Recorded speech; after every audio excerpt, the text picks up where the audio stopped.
India, a bustling democracy of 1.2 billion, has moved strides after freeing itself from the colonial shackle. The fruits of this newfound independence and self-determination has brought in dramatic changes in people's life progressively. But these benefits and opportunities has largely been limited to the urban areas. The rural areas have so far been largely denied the rights of self-determination and Swaraj. It is also marred by particularly with a lack of representation of women in the political spheres. Though we find a woman now and then in history, a woman leading in political spheres, this has been very negligible. We find them mostly often in the top of the social hierarchy.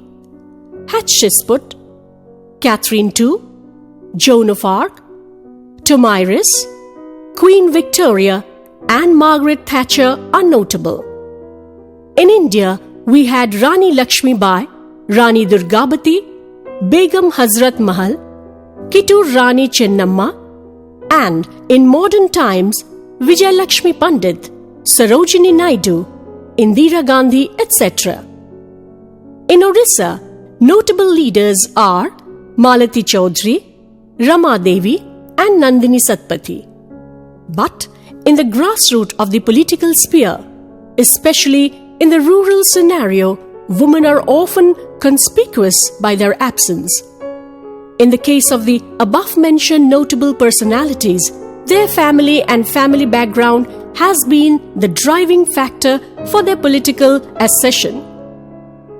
Whereas, in most cases, the family and the patriarchal system becomes the hindrance and the cause of exclusion from women entering the political sphere.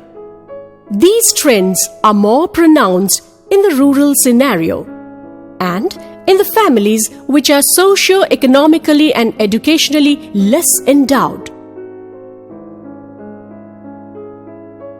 Notwithstanding this lack of their representation in the political arena, women have always carried more than their fair share of burden in the family life, in the home front, as well as in the livelihood, economic, and wage-earning activities of their families. They are very efficient as home and family managers, farmers, and even in the fields of rural and small-scale trading activities. Their economic ingenuity and thrift is almost enviable. But despite their skill and thrift, traditionally they have been excluded from the public and political sphere.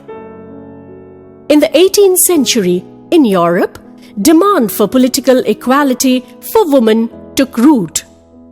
These ideas spread to North America and the colonies. In 1893, New Zealand became the first country to enfranchise women, and this momentum progressively spread to other Western countries during the first half of the 20th century.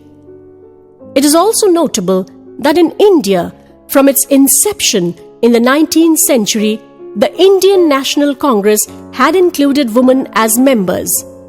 In 1917, the INC elected a woman president, Annie Besant. In India, demands for voting right was put forward by a group of women to the Montague-Chelmsford Committee on Constitutional Reforms. Madras was the first province to grant limited franchise to women in 1921, followed by other provinces. The Government of India Act 1935 extended the franchise. Influenced by the world history and Gandhian philosophy, the framers of the Constitution incorporated the idea of universal adult franchise in the Constitution. India recognized universal adult franchise from the very beginning of its independence from colonial rule. After independence, Gandhiji's idea of Swaraj and Gram Swaraj were progressively introduced at the grassroots on the recommendation of the Balwant Rai Mehta Committee. A three-tier Panchayati Raj system was progressively implemented in various states. But it was felt that it lacked a constitutional backing and was incorporated into the Constitution of India in 1992 via the 73rd Constitutional Amendment. The 73rd Constitutional Amendment has given a new dimension to the process of women's empowerment. The amendment reserved 33% of the seats in elected bodies of the Panchayati Raj system. Later, it was increased to 50%. The result was that, for the first time, many women found the opportunity to enter into politics as beginners. The scheduled areas of the country were exempted from the application of the 73rd Amendment. To remedy this, the Parliament enacted a separate law, the Panchayat Extension to the Scheduled Areas Act 1996 or PESA, to enable tribal self-rule in these areas. PESA's provisions were progressively incorporated through amendments to the various state Panchayat laws. In this, the Gram Sabha has been made the most important component of the Panchayati Raj system. From Gram Sabha to Lok Sabha, that is our democracy. Not that everybody is sitting in a parliament dictating everything, Lok Sabha or Rajya Sabha. No, people are the sovereign authority and they will say what they will. These newly incorporated changes to empower women in the grassroots had its problems and prospects. While in many places women came out with flying colors, defying every odds and hurdles, in many other places they were used as proxy by family members, partners and other vested interests.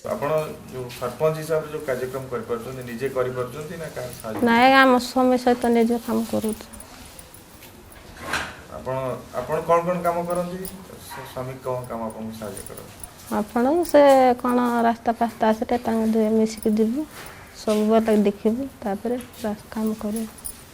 ଆପଣ କେତେ ଯାଏଁ ପାଠ ପଢିଛନ୍ତି? ହଁ ପଞ୍ଚମ। ଆପଣ ଯୋଉ କାଗଜ ପତ୍ର ଯୋଉ ପଞ୍ଚାୟତ ରହୁଛି ସେଗୁଡ଼ା ନିଜେ ତଦାରଖ କରିପାରୁଛନ୍ତି? ଆମ ସ୍ୱାମୀ କରିବେ। ଆପଣ ଯୋଉ କାମ କରୁଛନ୍ତି ନୂଆ ନୂଆ ତ ହେଇଛନ୍ତି ତେଣୁ ଆପଣ ସବୁ କାମ ଗୁଡ଼ା କରିପାରୁଛନ୍ତି ନିଜେ? ଆମର ସ୍ୱାମୀ ସବୁ ଦେଖିପାରିବେ। କ'ଣ କ'ଣ କାମରେ ଆପଣଙ୍କ ସ୍ୱାମୀ ଆପଣଙ୍କୁ ସହଯୋଗ କରୁଛନ୍ତି? ସବୁ କାଗଜ ପତ୍ର ଦେଖିବେ ତାପରେ କୋଉଠି ଯିବାଟା ସବୁ ସାଙ୍ଗରେ ଆସିକି ଦେଖିବେ। ବୁଲାବୁଲି ନିଜେ ଏକା କରୁଛନ୍ତି ନା ସ୍ୱାମୀ କରୁଛନ୍ତି? ଆମ ସ୍ୱାମୀ ସହିତ ସାଙ୍ଗରେ ବୁଲିବେ। ଆପଣ ଏବେ ସ୍ୱାମୀଙ୍କ ଉପରେ ନିର୍ଭର କରୁଛନ୍ତି, କ'ଣ କଲେ ଆପଣ ନିଜେ କରିପାରିବେ ବୋଲି ଭାବୁଛନ୍ତି? ଆପଣ କେତେ ଦିନ ଆଜ୍ଞା 5 ବର୍ଷ ପର୍ଯ୍ୟନ୍ତ ଦେଖିବେ ନା ଆଉ ସାଙ୍ଗରେ ମୁଁ ଯେ ପିଲା ଲୋକ କୁଆଡ଼େ ଜଣେ ଯାଇପାରିବି କି? ଏବେ ଆପଣ ମୁଁ ବି ସ୍ୱାମୀ ନିଜେ ସାଙ୍ଗ ନେଇକି ଯାଉଛି ତାପରେ ଆପଣ ଶିଖିବି ସବୁ କରିପାରିବେ ତାପରେ ଶିଖି ପାରିଲା ପରେ ମୁଁ ନିଜେ ବି କରିପାରିବି। ଯେହେତୁ ମାନେ ଜଣେ ସ୍ତ୍ରୀ ଲୋକ ସରପଞ୍ଚ ହେଲା ପରେ ତ ଏତେଟା ମାନେ ସମ୍ପୂର୍ଣ୍ଣ ସ୍ୱାଧୀନତା ସିଏ ପାଇପାରିବନି। କାହିଁ ପାଇପାରୁନି?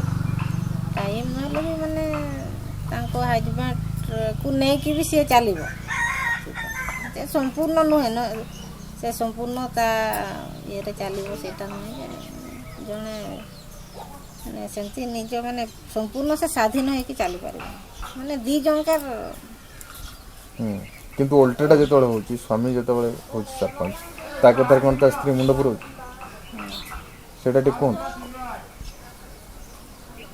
ସେଟା ତ ସିଏ ଆଗରୁ ମାନେ ଜଣେ ଜେଣ୍ଟସ୍ ହେଲା ପରେ ତ ସ୍ତ୍ରୀ ଲୋକ ତ ମୁଣ୍ଡ ତ ପୁରାଏନି, ତ ଯେହେତୁ ଜଣେ ସ୍ତ୍ରୀ ଲୋକ ମାନେ ସରପଞ୍ଚ ହେଲା ପରେ ନିଶ୍ଚିତ ତା ହଜବେଣ୍ଡ ତା ସପୋର୍ଟ ଦରକାର ନା। ମନେ କରାଯାଏ ଗୋଟେ ମିଟିଂ ପଡ଼ିଲା ବାରିପଦା କିମ୍ବା ଭୁବନେଶ୍ୱର କିମ୍ବା ଯେକୌଣସି ଜାଗା, ସିଏ ତ ଏକା ଯାଇପାରିବନି ନା। କାହିଁ ଯାଇପାରିବନି? ଏମିତି ମନେ କରାଯାଏ ବ୍ଲକରୁ ଧରାଯାଉ ଗାଡ଼ି ଗୋଟେ କରିଛନ୍ତି ସେଇଟା ଅଲଗା କଥା, ତ ଏମିତି ପର୍ସନାଲ ସିଏ ଯାଇପାରିବନି। ତାର ସମାଧାନ କ'ଣ ରାସ୍ତା ଆପଣ ଭାବୁଛନ୍ତି? କେମିତି ନାରୀମାନେ ନିଜେ ସ୍ୱାଧୀନ ହେବେ? ନାରୀମାନେ ତ ସ୍ୱାଧୀନ ହେଇଛନ୍ତି, ତଥାପି ମାନେ ସ୍ୱାଧୀନ ହେଲେ ବି ସେମାନେ ପୁରା ମାନେ ସେମାନେ ସ୍ୱାଧୀନ ଭାବରେ କିଛି କରିପାରିବେନି। Despite the interventions and the empowerment initiative by various voluntary and civil sector organizations, this new vision has yet to achieve its full potential. So, it is felt that proper studies and reassessment are required to address the various issues at the grassroots. Moreover, to understand the status of women in the society, an examination of their current political status in the society is necessary. Though political status is interlinked with the socio-economic status, it has the capacity to influence the socio-economic system.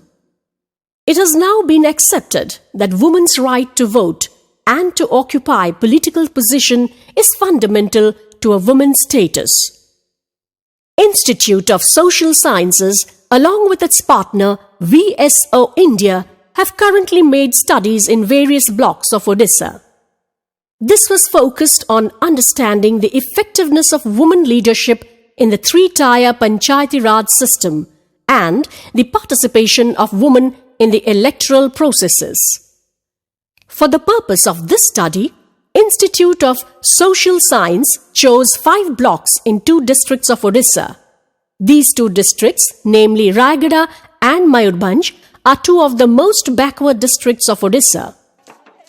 The population of scheduled tribes, which includes some of the most primitive tribes collectively known as the Primitive Tribal Groups or PTG, is more than half of the population of the districts.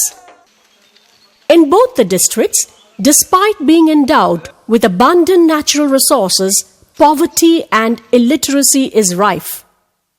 The progress and advancement which India achieved after its independence has not reached these 2 remote districts. Whatever little progress and development is to be found is limited to only a few urban clusters. In the remote rural villages, the struggle against hunger and for livelihood leaves no space and time for the general populace to seek the means of advancement in both the economic and the social spheres.